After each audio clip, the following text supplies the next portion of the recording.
Hey everybody, what is up? It is Stan the Man. Welcome back to another Stan the Man podcast. How you guys doing? I hope you guys are doing fine. I hope you guys are staying safe in these really unprecedented times in human history. Alright, in this podcast, I'm going to be talking about how life is slowly returning to normal, at least here in Aruba, about the COVID-19 protests in the United States, okay? And, well, we're going to get a little personal. Alright, and we are going to talk about things that I don't really like about myself. Let's get on with the podcast, shall we? Alright, it is Sunday, April 26th, and oh my god, this bijna Koningsdag! Yeah! Nah, but if you guys are listening to this podcast on Monday or tomorrow it's gonna be King's Day throughout the Netherlands and the Dutch Kingdom. I hope you guys are spending it safely inside your homes and with the people you love. Now, as always, before we dive into the podcast, we always start with some local and international news. And in some local news, to be honest, I don't think this is really that important to say. Okay, you already heard me talk about this guy called Speed Andrade. Now, apparently, he's got a live stream, which I never heard about. Like, he's got a live stream, and he's just been going off on the internet on this live stream, just screaming stuff about the Bible and, like, fucking politics and shit. Like, I saw a clip of it. I don't think I have, like, the mental capacity to sit through and watch that whole fucking thing. But I saw like a clip of it, and apparently he got, in like one moment or another, he got like so freaking heated, he literally just knocked his headphones off of his fucking head. And like, who the fuck takes this guy seriously? I mean, genuinely, who the hell takes this guy seriously? Says a dude who has a podcast and basically makes shit and dick jokes like throughout the whole fucking podcast. Like, he's just yelling about stuff about fucking like, what happened to you, sir? What happened to you, sir? Are you mad that you're not getting sponsored? Are you mad that your political party lost the election? Ay, shoo, baby. Jesus. Calm down. You're a news reporter. That's it. Okay, like, this is just my opinion, right? Like, I mentioned this in a podcast before. You have to admire this dude's tenacity to actually, like, his tenacity and dedication to make sure the public is constantly informed about the going-ons around the whole island 24 hours a day, 7 days a week. But I think this guy, like, he thinks way too fucking highly of itself, okay? Now, we're gonna... Oh, no. Before we move on to that, fucking hell, calm down there, Stan. Now, I think, like, somebody should, like, download his shit and just make memes, because I think his shit has, like, the potential to make some really spicy fucking memes, okay? Now, on to some better news, okay? Things that you actually give a shit about. With the amount of with the amount of positive and active COVID-19 cases finally dropping in the Caribbean, in Aruba, sorry about that, the Aruban government is finally thinking about, gently lifting some of the quarantine rules and laws that have been initiated since March, all right? This may be a sign that things might go back to normal, or whatever normal was at that point. Another thing, the airport. Let me see if I get this right. Yeah, if all goes well, they are saying that the airport here in Aruba will be open again for local and commercial flights from June 1st, okay, which is a bit more than a month away from now. So that is obviously some good news, but I think that might be some bad news for the things. I'll expand on this later during the podcast. All right. In international news, the Dutch Navy is sending its biggest ship to aid its territories throughout the Caribbean, in particular Saint Martin, which has been hit particularly hard in the Caribbean, okay? The ship they are sending is the Karel Doorman, which is literally the biggest ship in the Dutch fleet, all right? I can't wait to see her in person. Like, I've seen the Groningen, I've seen the Zeeland, but I've never seen the Karel Doorman, all right? Oh, and I've been on board the Pelican. But yeah, I've never seen the Karel Doorman, and I can't wait to fucking see her. That must be a fucking sight. Alright? The US has passed 50,000 deaths related to the coronavirus. Despite the staggering numbers, they still have a lower mortality rate in comparison to, well, most European countries. But you gotta remember that the U.S. has about 328 million people. Okay, I hope I'm fucking right on this. Somebody fact check me real quick. I'm not gonna do another take of this podcast. So I think the U.S. has a population of nearly 328 million people. Okay, which is a lot more than let me think, nearly every goddamn country in Europe, so take that with a grain of salt. Okay, and I got some other international news, if I can fucking talk. For all you conspiracy theorists out there, China has rejected calls for an independent study as to the origins of the virus, okay? Fearing it wouldn't. Well, they basically said they fear that it would divide the country's attention from fighting the virus, okay? Now, I'm going to be honest here, I'm not exactly a person who knows a lot about international laws or about human behavior and stuff like that, but if you outright reject that type of those types of calls, it gives me the overall vibe that you have something to hide, okay? And global superpowers like Russia, China, and the US, they're not exactly good at telling the truth, okay? Yeah, I'm calling you out too, CIA. You're not fucking special either, okay? So that wraps up the international news segment of this podcast, okay? Let's move on. All right. Let's get on with the podcast for now. Now, you probably heard me say that how life might slowly begin to return to normal here on Aruba. Well, that might actually be true. Now, over the last few weeks, the amount of active COVID-19 cases has dropped significantly. As I am recording this, it is now Sunday, the 26th of April at 5:06 p.m. And I wrote this podcast last night. So, as of last night, as of writing this podcast, there have only been 29 active cases, and we've only had 2 deaths related to the virus, okay? Now, as tragic as that may sound, I honestly believe we got off really fucking lucky, because I remember there was a point where we had nearly 100 confirmed cases here on Aruba, and it could have gone either way. Now, that doesn't mean we're out of the woods yet. You guys got to remember that this virus is still very hard to detect, and there might be people out there who are asymptomatic. For those who don't know, asymptomatic basically means I have the disease, but I don't show any fucking symptoms. So let's say you have the disease, you're not showing any symptoms, but you're still capable of infecting those around you. And the ones you've infected, they are capable of infecting other people, and so it'll basically start spreading like fucking wildfire. Now, as much as I fucking joke about population control and mass fucking genocide, I genuinely hope that those 29 people recover as quickly as possible so they can go back into their regular lives. Now, the government also announced that they are planning on if everything goes well, that they are planning on reopening the airport on the 1st, let me check this out, on the 1st of June? Yeah, they're planning to reopen the airport on the 1st of June. And on the one hand, that's great because, well, we can start getting some international visitors again, and tourism is the island's main economical resource. Okay, there is no doubt that basically since the tourism industry has just grinded to a fucking halt here on Aruba, that the island's economy has suffered, well, a devastating fucking blow, like a Mike Tyson punch to the fucking jaw. Like, so there's no doubt it might take a really long time to recover, but I'm gonna sound hella evil here. I'm gonna sound hella fucking evil. Is this truly a bad thing? Like, let me give you some context here. Since the island's autonomy in 1986, I don't think there's ever been a single government or a single governing party that has known the word moderation. Okay, it's always more tourism, more money, more tourism, more money.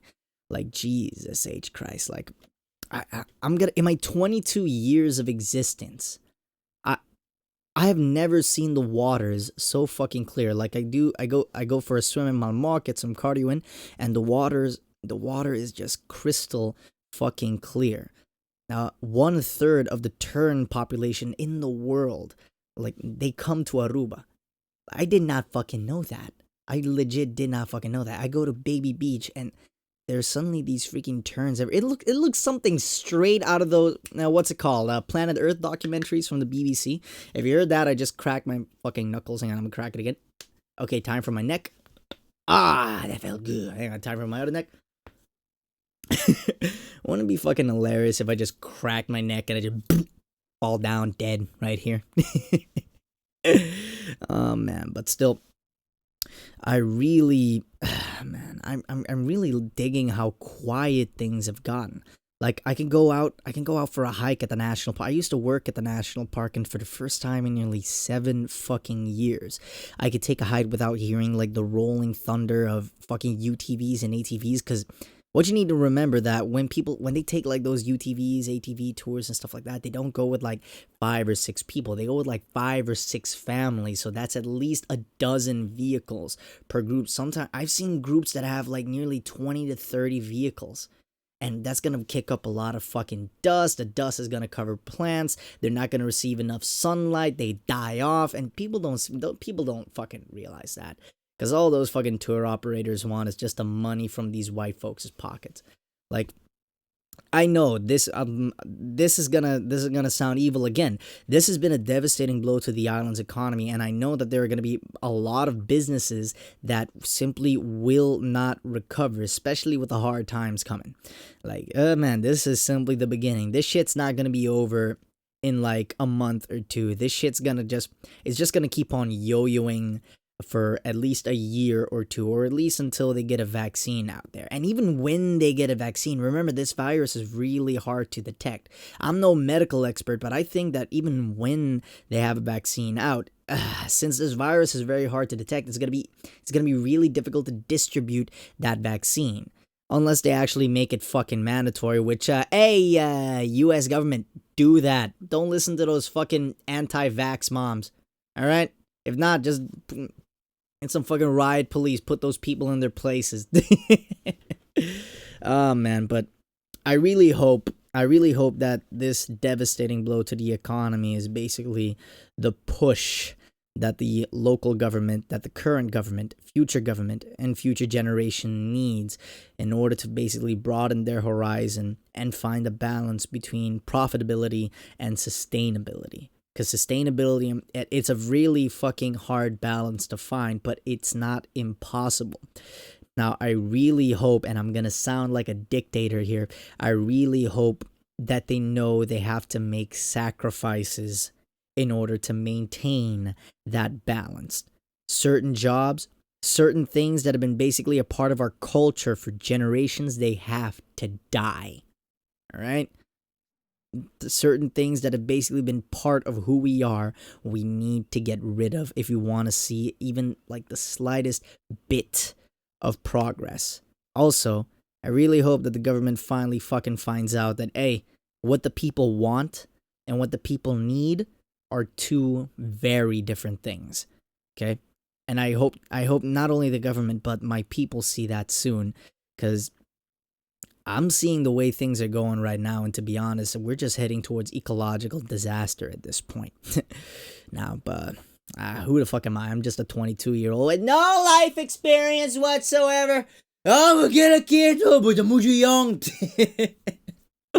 Oh man, but it's true though.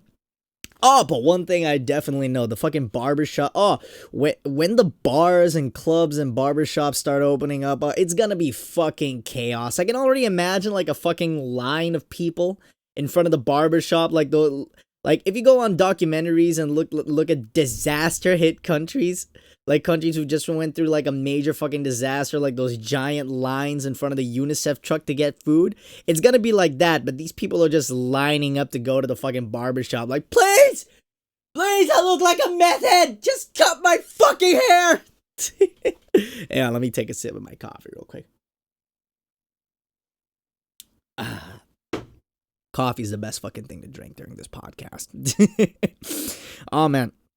Oh, fucking dudes when they go. Okay, you know, when there's always gonna be like a pack of dudes who form when they go on clubs and stuff like that. When the clubs finally open, guys who haven't seen a titty in like a month. No, guys who haven't seen titty in a month are just gonna be prowling around like a pack of rabid, wild, and hungry coyotes. Freaking ladies are gonna start crawling out of their crypts like vampires. Like you just see like a hand, and then like the fucking stone just go. Ding, they just come out going dick, dick. It's gonna be insane, and I truly hope people. All right, everybody. Like, no one's gonna fucking listen to me. I'm just a 22-year-old idiot here, alright? But people, when the bars and everything start opening up, alright, take it easy. There's no need to, alright, all that pent-up quarantine rage and stuff like that, alright? Take it out on a punching bag, alright? Take it on a rock. I don't want to see people, like, punting their girlfriend across the street or some shit. Oh, Jesus Christ, man. Nah, but when everything's open, when everything's all said and done, I'm gonna be honest here. I'm gonna go to Alfie's. I'm gonna link them in the description because they are a fucking great place to go. Like, I'm gonna go to Alfie's. Like, I'm gonna go to Alfie's, find my little corner, sit down, have a beer, read the paper, watch whatever game is going on, and then head back home. It's gonna be back to business as fucking usual for me. Nah, but another thing I wanted to get into during this podcast is the whole freaking thing that's going on in the US. You know, like they are protesting the stay-at-home laws. You know, the laws that are meant to keep them safe. Okay? You know, the freaking laws that make sure you're not freaking coughing up your lungs right now.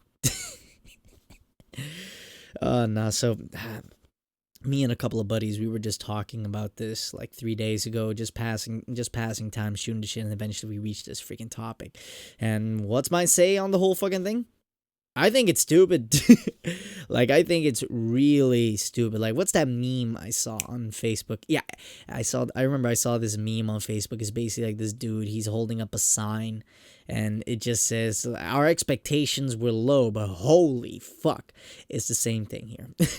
Like, I knew it was only a matter of time before some freaking crazy rednecks start crawling out of the woodwork, start protesting this type of shit. You can't make people happy. You try to make them feel safe, they're not happy. You give them guns, they're not fucking happy. Fucking hell. I understand that freedom is something important and sacred. It is basically the foundation of nearly every nation in modern history. But just like everything else, people tend to abuse it. All right, okay. 70% of Americans approve of the stay-at-home laws imposed by the different governing states, right? Okay, so they are pro staying at home and fucking, living. Whereas there's 30%, okay? Now, you'd probably think that those 30% are like that 30% is basically like the minority group that live in swamps on fucking boats and shit. No. Go on the BBC and go on YouTube and try to find footage of these protests. You'll realize that a lot of these people, they're really freaking young. Some just look like your average regular office workers and stuff like that. They're just average people, and man, they're bringing their kids into it, like filling their heads with this fucking shit. Oh my freaking god, man. All right, so back to the statistics here.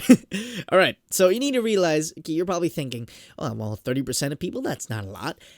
You gotta remember that the U.S. has a population of nearly 328 million people. 30% of 328 million? That's a lot. That's 98 million people. That's more than the population of fucking England. All right? 98 million potential carriers. 98 million potential dead bodies.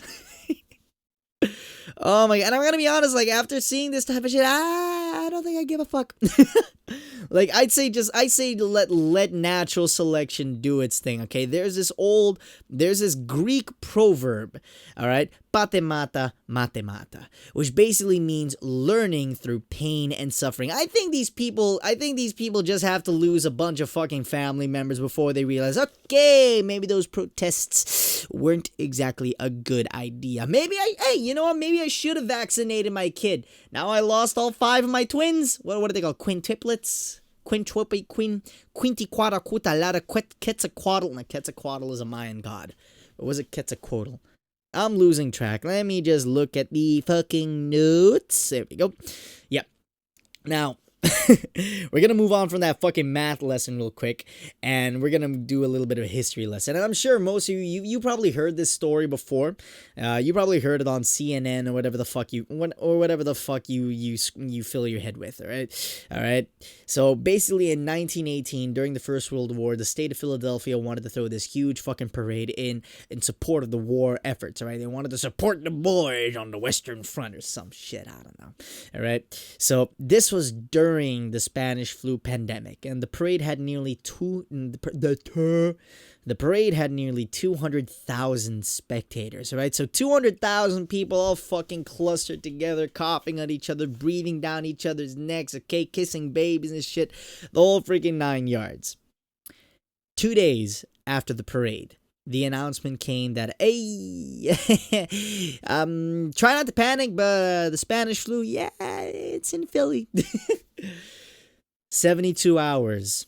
Within 72 hours of that announcement, every hospital bed in Philadelphia was full, and over 2,600 people died. Now, history has a really nasty way of... Am I the only one who's seeing that right now? Am I the only one who's seeing just history just repeating itself?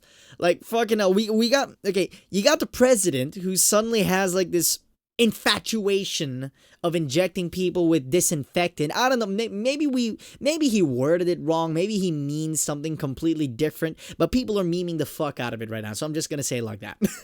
Like, okay, so we got a global... Are we seriously back in the 1920s? Okay, we got a global pandemic and a sudden obsession with chlorine. Just that chlorine is not in gaseous form. Oh my freaking god. This is just another, like, with what's going on here, okay? People don't realize, yes, they have the right to protest, but by clustering a lot of people together, it only takes one fucker with the disease to infect a group of 10 people. Those 10 people will infect 100. Those 100 will infect another 100, and it'll just grow exponentially. It'll spread like fucking wildfire. Oh my Jesus. That's why I'd say fucking let them. Just fucking let them. I think these people, if a fucking nationwide catastrophe is what these people need in order to freaking get their heads out of their fucking asses, just let natural selection do its fucking thing, okay? All right? Learn through pain and suffering. That's all I gotta say about that. Like, fucking hell. Like, do they not know the consequences of the... I think, all right. I honestly think these people might have tunnel vision, to be honest, all right? You try to understand it from their point of view, all right? Some of them, they've been highly... Okay, I remember there was this one woman, they pulled her off on the side of the street, and she started talking about, okay, I've done extensive research on the Illuminati. Why am I sounding like Bernie Sanders? Okay, no. I'm gonna do it, but in a Bernie Sanders voice, because I think it sounds hilarious. I've done extensive research on the Illuminati and how they control our government and how they control our air and how they control the population and airflow, and I don't know how I could sleep at night knowing that these people are at top of the... Oh my fucking god, like... That's just another example of how some of them have been genuinely misinformed. Like, they probably gone on the internet, read something somewhere, and somebody just worded it in a certain way where they fucking looked like they knew what they were talking about, and these people got sucked in. Like, and I noticed, like I mentioned, the majority of the people who are protesting this right now, who are participating in the protest, you'd be surprised at how young they're... I've seen people my age. Like, there are people my age participating in these fucking protests. Like, alright, some have fucking dumb reasons. I want my hair cut! I want my fucking haircut. I want to party. Fucking hell. Nah, but some have legit reasons. Like, I'm gonna be honest, like, if you keep certain people cooped up inside for long enough, something is gonna give. Like, I'm gonna have to fucking, or you guys can go find her right now. There was this lady, she was like genuinely distraught. Like, you can tell when someone's faking it and when someone's genuinely sad. She's crying, looking at the camera, how she hasn't seen her friends and family in a really long time. She can't stand being by herself. She needs some form of social expression. And I thought she was overreacting, but you just look at the way she's talking, she's crying, and you can tell she genuinely means it.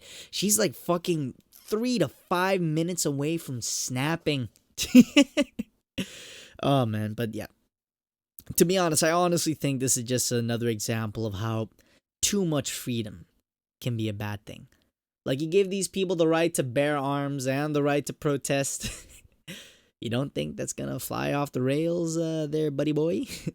You want to intervene with those protests before they, I don't know, do some irreversible damage? But you got people in that fucking crowd with AR-15s ready to freaking mow you down. Oh man, I'd say just yeah, more power to them. Let them do whatever they fucking want. Like, those people will end up dying. We become stronger as a fucking species. Like, yeah, I'm pretty sure you can hear me go, fucking hell. Nah, but I don't know why I think that way, but that's just the way I think about it for now. But people, these laws, they're here for a fucking reason. They're here to make sure you are still alive, to go back to help rebuild the economy once this shit blows over. You can't exactly be a functioning member of the workforce if you're dead. Alright? So get your head out of your asses. Okay? Stay the fuck inside and stay safe. Not just for your sake, but for your family's sake, for your neighbor's sake, for your neighbor's family's sake. Alright? Moving on. Oh man, but that's another thing I wanted to get into. Like, after the last podcast, I got an email saying that, okay, cool, it's really cool that you speak your mind about this type of stuff, but fucking hell, man, why?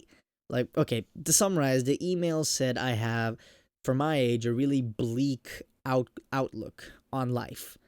Alright, I'm like, yeah, I guess, because, look, that's just the reality of things. Alright? The point is, reality doesn't give a shit about your emotions, it doesn't give a shit about your skin color, it doesn't give a shit about what you believe in. Alright? What matters in the end is survival. And I always believed in that. Okay? Now, that brings me into a point, okay? So this is actually like the segue to like the next part of the podcast, all right?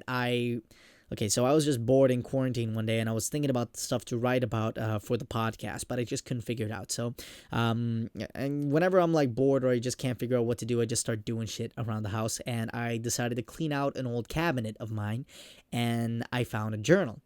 Yeah, I used to write in fucking journals, and I have not written in this thing. Yeah, I haven't written this thing in like 2 damn years. And it's really like, and I forgot like how therapeutic it was. Like, oh man. Like, it's really funny how I'm like looking like I'm looking at this journal and how I went from being idealistic to nihilistic to realistic, and I'm just slowly making my way to just fucking jaded. Now, why am I like this? I don't know, but I think like during this time when you're just isolated in your house for like a really long time, for the majority of the day, hell, for the majority of the days in general, I think it might be a decent way to spend your time if you do some self-reflection. Like, what do I mean by this? Okay, like I remember the system. I'm like breezing. I think I still have it. Yeah, I still have it. Yeah. Yeah, I still have it. So I'm looking at the journal right now. Now, the system that I used to write in, okay, this was the system that I used. Okay, I would write like what happened today. Okay, at the end of the day, I would just write about, okay, what happened today. Okay, how am I feeling about today? Okay, what made me happy? What made me sad? What made me angry and stuff like that. Okay, what I like about myself and what I don't like about myself. Okay, you're probably thinking, huh? What you don't like about yourself? Yeah, to be honest, if you want to fix yourself, you gotta find out what the fuck is wrong with yourself first. Oh man. Oh boy, it's a big fucking list. I'm gonna tell you that right now. But fucking hell, like, it's always good to know your strengths and also your flaws. Like one thing, I like to think of myself as like really stable and on my feet in comparison to a lot of kids my age. What I mean about that is like I know how to take care of myself. Like other people out there, like there are a lot of kids my age. They can't read a map. They can barely cook a fucking egg. Like Christ alive, man. Like there's this dude I know. I'm not gonna say any names. He solely lives on takeout food. Like he doesn't have a stove. The only thing he has in his apartment is a microwave. That's it. Zip. Nada. And like trying to convince him that that like you're gonna just eat away, literally eat away your savings, is like I have a better chance of convincing this fucking fault. I have like a poster of like the Vault-Tec Fallout perks here. I think it'll be easier for me to like convince this poster, hey, you're doing something wrong. But yeah, but like coupled to that, like sure, I like to think of myself as like pretty level headed. I like to think of myself as like really responsible. But the bane of my existence is I let little things get to me. Like if I borrow you my phone, you're gonna see like a crack. It's on. Thank God, it's not the actual screen. It's the screen protector. But I remember my phone is like old. I still don't see the reason to get another one. But sometimes it gets stuck. Like especially like when the internet's slow, sometimes it gets like really stuck. And I remember just one day I just like smashed it on the table, like fucking. And I was in the middle of work, and I woke up one of my colleagues, and he just looks at me like, "Dude, what the fuck is wrong with you?" So yeah, like oh man, little things get to me, and I lose my shit really fucking quickly.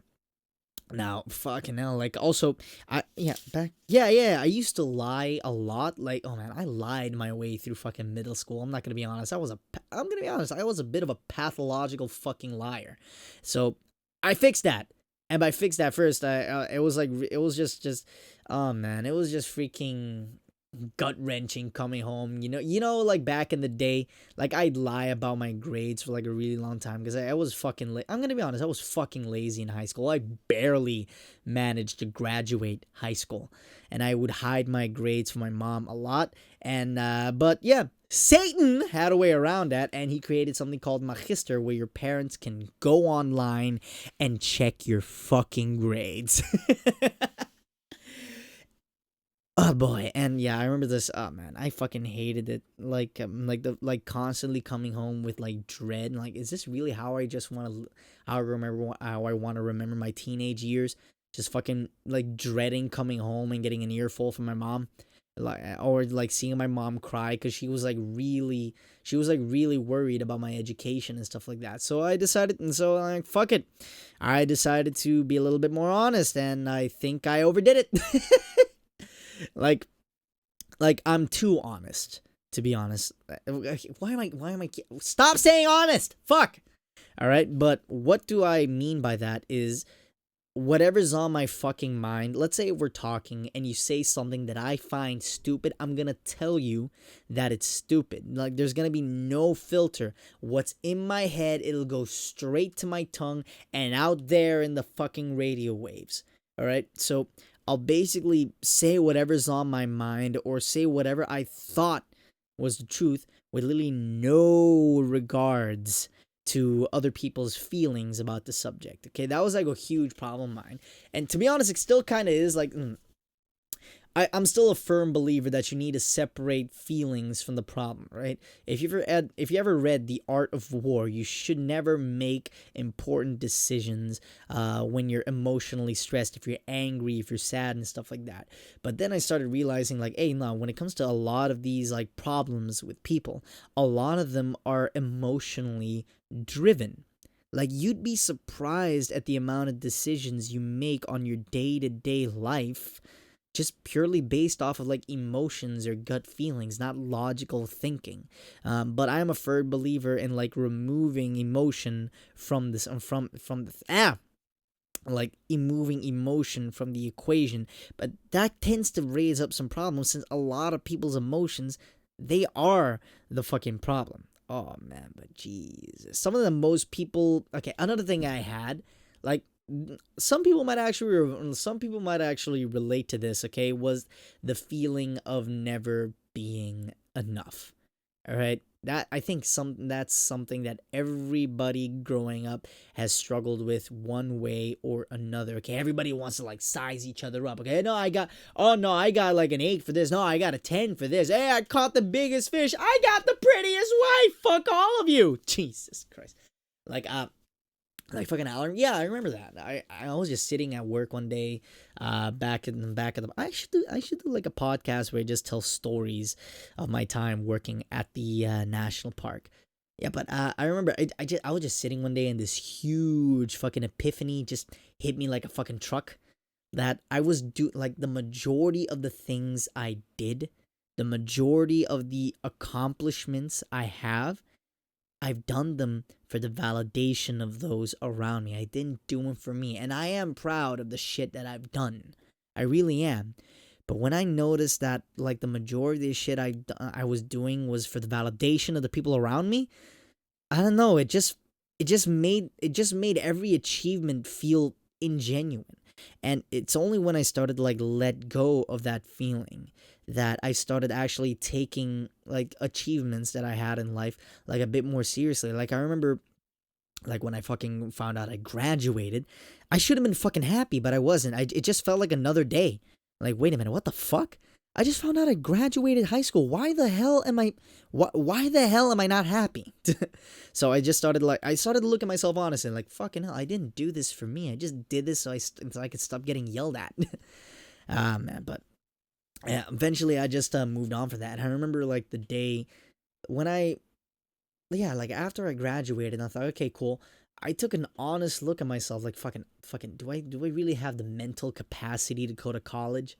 Do I honestly have the mental like strength to endure 4 years of studying something plus 8 or 9 years of paying off debt?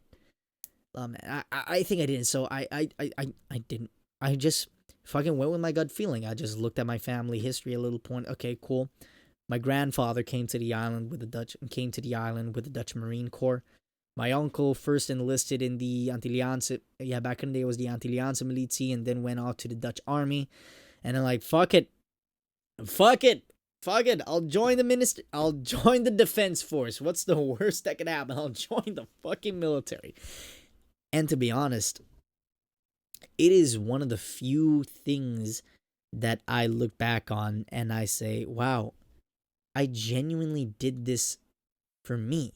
I didn't do this for anybody else. I did this for me. I accomplished this for me. And I remember that day when we put on our berets, okay, on graduation day. I remember that day. I tossed it down and I can see my family like right in the corner, right? And we're sitting in attention, just waiting for them to give us like the go ahead to like go, to like, say us like as we were, so we can go on and hug our families and stuff like that. And I was just like watching in anticipation. And as soon as I saw my dad and I saw my mom and I saw my grandmother, it was like, I cried. And to be honest, it was literally the very first time I've ever cried tears of happiness in my 22 years of living. I have never cried tears of joy. That was the very first time I cried tears of joy. And it was like a fucking stupendous feeling. So yeah, fucking grab a piece of paper, write about your day. It's a great way to pass the time. So especially now with a lot of people being cooped up inside all day. Like, it is really weird just being, especially if you live alone. Like, you are literally stuck with you and your thoughts all day. And having a sort of outlet for those thoughts, it might help a lot of people. So here's some, I think I might start this out. Here's some Stan advice, okay? You get some cyanide. No, don't. Okay, that's like for the end game. Don't worry about it. That's if you're like a spy and you got no way out. Nah, but At the end of each day, grab a piece of paper, write down what happened today. If nothing happened today, fuck it, just say nothing happened today. Write about what you were feeling. Write about what made you happy, what made you sad, what do you like about yourself, what do you don't like about yourself. And to be honest, it's actually kind of therapeutic. Alright, wait, what the fuck, fuck, I clicked the wrong fucking thing. I'm keeping that in there. Alright, everybody, it seems we have reached the end of our podcast. It's a bit of a roller coaster, wasn't it? Anyway, I genuinely hope you guys enjoyed. Like, comment, and subscribe if you guys want to. You can find this podcast on Spotify, Anchor, and of course on YouTube, which is my main platform. I'm going to see if I can link my Facebook page. Feel free to like it if you guys want to. And if you have any questions for me to answer, or if you guys want my take on anything, please let me know. I'm ugly, but I swear I don't fucking bite. At least not that much. Anywho, this is Stan the Man, and I'm signing off.